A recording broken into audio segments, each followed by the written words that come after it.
Glory be to God in the highest. My name is Evangelist Gibson Eze, a Catholic charismatic preacher.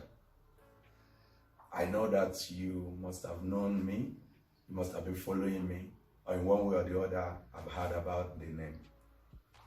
But I'm happy today because I'm happy to share the story of my life with you.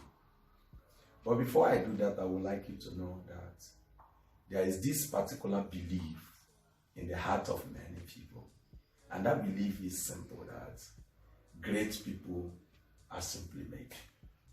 They see people that become great and everybody wants to be like them.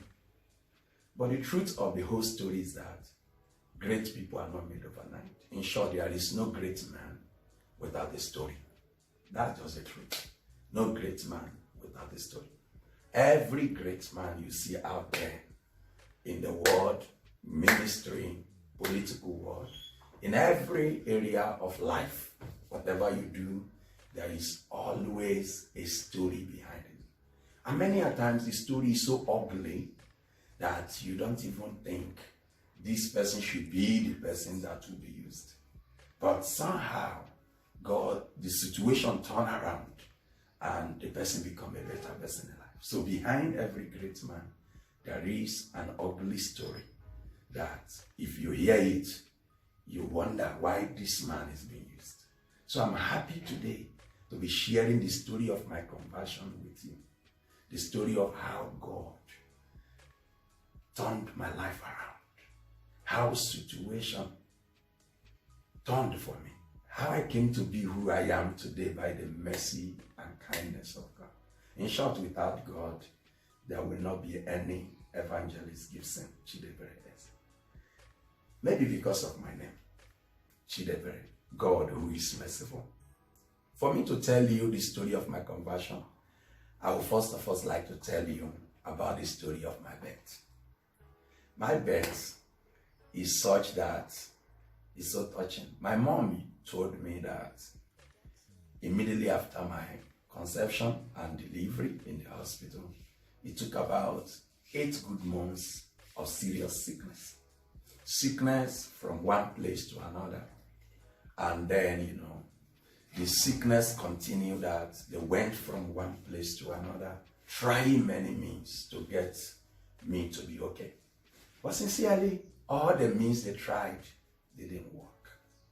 Until somebody came to my mom and was like, look, what you have to do is put a mark on his forefront so that in case if he dies and come back again, we'll know he's there. In other words, in Yoruba land, they call it Abiku. So they think that, okay, Abiku simply means somebody who died and came back again. So if he come back again, so they can use the mark on the forefront to know that he is the one, then the family will know what to do. That is just the way the thing begins. So I was in the hospital and passing through all this pain, all this situation. My mom decided, well, let's go ahead with it. That is why you saw the mark was put on my face. And that mark, you can look very well. If you look very well, you will see the mark on my face. If you look very well, you see the mark somewhere like this. You see the mark as big as the mark is. You cannot imagine how that mark would be when I was very small.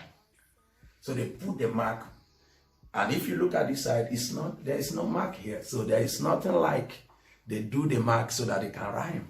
So my parents have to put this mark like that so that in case if he dies and come back, we'll know he's the one.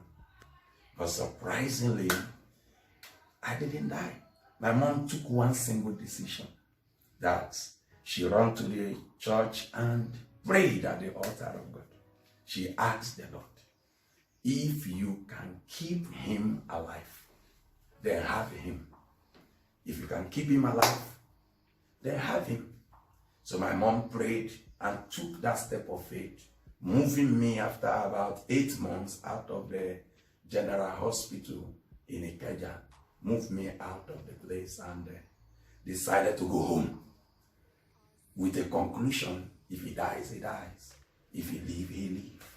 So But based on this, God in his mercy, kindness came and redeemed me. God saved my life.